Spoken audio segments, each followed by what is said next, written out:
নমস্কার, আসছে না তো ফিরে ইউটিউব চ্যানেলের পক্ষ থেকে সকলকে স্বাগত জানাই। শ্রোতা ও মনোরঞ্জনে এবং আনন্দদানের জন্য কিছু লোমহর্ষক ও রহস্যময় ভূতের গল্প উপস্থাপন করেছেন। এই সমস্ত কোনো গল্প নয়, লেখকের চোখের সামনে ঘটে যাওয়া সত্য ঘটনা।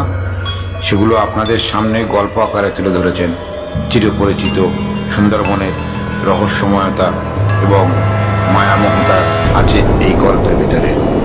মূল কাহিনী সুধাংশু শিকর বৈদ্য, গল্পের সূত্রধর আশুতোষ, চরিত্র চিত্রায়ন এবং বিভিন্ন চরিত্রে রূপদান করেছেন ধীমান বৈদ্য। আজকের নিবেদন ভূতের সঙ্গে বন্ধুত্ব। আজ শুনবেন প্রথম পর্ব। শুরু হচ্ছে রহস্য ধারাবাহিক গল্প ভূতের সঙ্গে বন্ধুত্ব। গ্রামের সকল প্রতিবেশীর সঙ্গে মিলেমিশে থাকতে চায় শঙ্কর। প্রত্যেকের সংসার খুবই সচ্ছল, তাদের মধ্যে কেউ কেউ বিত্তবানও আছে, কিন্তু শঙ্কর অতীব গরিব মানুষ। তার পরনে একখানা ছোট কাপড় ও জোটে না, একখানা গামছা পরে থাকে, আর একখানা গামছা সবসময় কাঁধেই থাকে। প্রত্যেক দিন ওই সব গৃহস্থদের বাড়িতে গিয়ে মজুরি না খাটলে তার দিন চলে না। তাতেও কোনো দিন উনুনে হাঁড়ি চড়ে, কোনো দিন চড়েও না। শঙ্করের বউ একদিন চালাঘরের দাওয়ায় বসে পাশে ডেকে বসায় শঙ্করকে এবং বলে, আমি একটা কথা বলবো, যদি শোনো তবে বলি। শঙ্কর বলে, তা বলো না। তোমার কথা শুনবো না তো আর কার কথা শুনবো? হ্যাঁ বলো বলো, সংসারে তো তুমি আর আমি, আর ওই দুটি বাচ্চা ছেলে মেয়ে। বাবা মাকে তো ভালো খাওয়া পড়া দিতে পারিনি। মায়ের মৃত্যুর আগে চিকিৎসাতে বেশ ঋণের বোঝা আছে। তাছাড়া তোমারও তো স্বাদ আহ্লাদ আছে, তাও তো আমি পূরণ করতে পারিনি। বলো কি বলবে? শঙ্করের বউ একটা ঢোক গিলে বলে, বলছিলাম যে তোমার মতো আমিও কাজ করতে যাই না। তুমি একলাটা কত পরিশ্রম করবে, আমরা শুধু বসে বসে খাবো। শঙ্কর বলে, তুমি আবার কি কাজ করবে? অভাবের জন্য বাচ্চা দুটোর যে দুমুঠো পেট ভরিয়ে খাওয়াতে পারিনি, তোমারও তো খুব কষ্ট হয়, তাই না? তাই আমি ভাবছিলাম তোমার মতো আমিও কাজে যাই। শঙ্কর বিস্ময়ের চোখে বলে, তুমি আবার কি কাজ করবে আর কাদের বাড়ি বা যাবে? শঙ্করের বউ বলে, ওই বড় বাড়ির গিন্নি একদিন আমাকে বলেছিল, হ্যাঁ রে বউ, তোদের তো ভারী অভাব, আমাদের বাড়ি একটু কাজ করে দে না।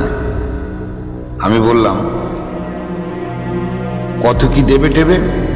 বড় গিন্নি বললে, কি আর দেব, পেট ভরে তো দুটো খেতে দিতে পারি। কি কাজ করতে হবে শুনলে না? বলল শঙ্কর। হ্যাঁ শুনলাম।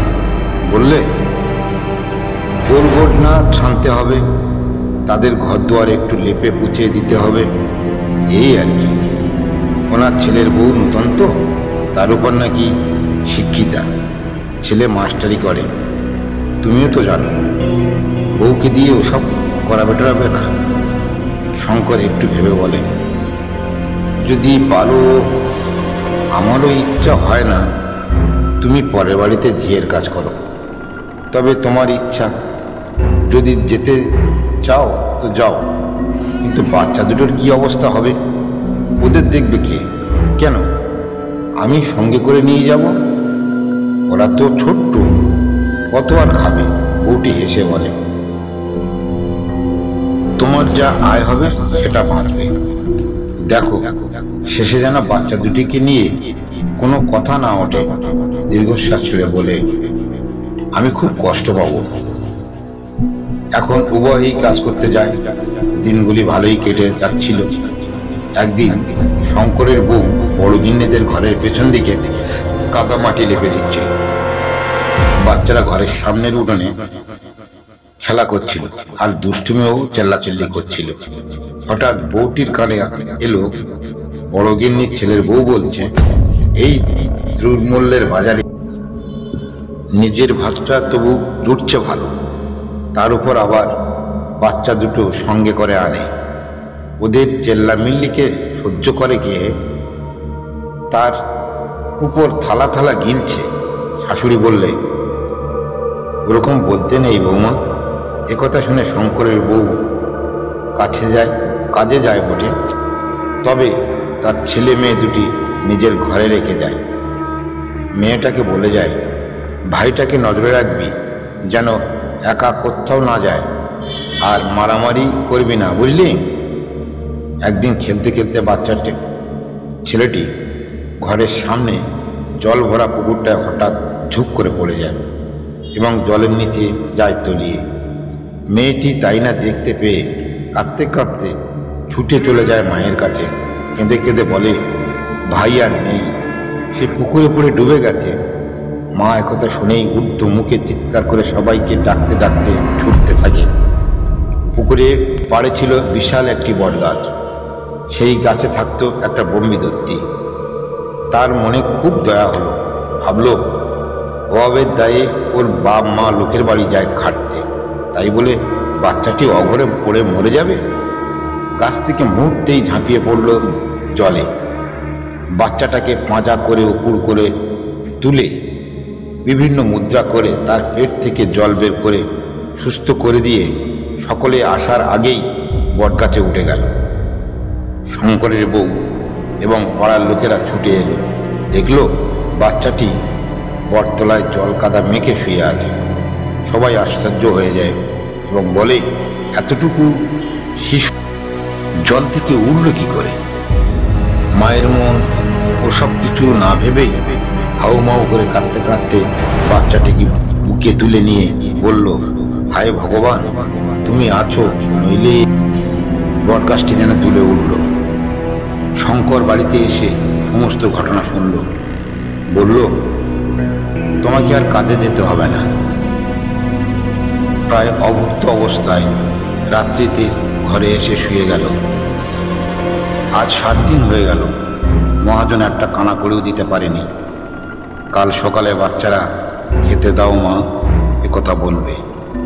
বাচ্চাদের কি খেতে দেবে সে?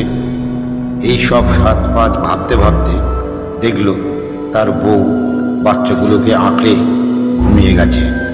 মনে মনে ঠিক করলো, এ জীবন রাখবে না সে। শঙ্কর অতি সন্তর্পণে একগাছা মোটা দড়ি নিয়ে বটগাছটির কাছে গেল, গলায় দড়ি দিয়ে মরবে বলে। যেই না গাছটিতে উঠতে যাবে, অমনি বটগাছের উপর থেকে কে যেন বলল, দাঁড়াও শঙ্কর, তুমি কি করতে যাচ্ছ? তুমি জানো না আত্মহত্যা করলে সব সমস্যার সমাধান হয়ে যায়? তার জন্য উপায় অবলম্বন করতে হয়। তুমি মরলে তোমার বাচ্চা দুটি, তোমার স্ত্রীর কি হাল হবে তুমি কি জানো? অবাক হয়ে গাছটির দিকে তাকিয়ে রইল শঙ্কর। ভাবতে লাগলো, কে এমন বন্ধুর মতো কথা বলল। ব্রহ্মদত্তি বলল, হ্যাঁ ঠিক শুনেছ, আমি এক ব্রহ্মদত্তি। আজ থেকে তোমার বন্ধু হলাম, তোমার দুঃখ সুখের সাথী হলাম। যারা স্বার্থপর তাদের আমি শত্রু। আজ থেকে তোমাদের না খেয়ে থাকতে হবে না। যারা তোমার বেঁচে থাকার সাহায্য করে না তাদের খাবার থালা শূন্য করে এনে দেব তোমাদের খাওয়ার থালায়। খিদের জ্বালা কি তখনই তারা বুঝবে। আমাকে ভয় পেও না বন্ধু। সেই থেকে শঙ্করদের আর না খেয়ে থাকতে হয়নি। ধন্যবাদ প্রথম পর্বের গল্পটি মন দিয়ে শোনার জন্য। যদি গল্পটি ভালো লেগে থাকে তাহলে একটি লাইক দিয়ে যাবেন। আর এরকম গল্প শুনতে হলে আমাদের চ্যানেলটিকে সাবস্ক্রাইব করবেন। আগামী পর্ব শোনার জন্য তৈরি থাকুন। সুস্থ থাকুন, ভালো থাকুন।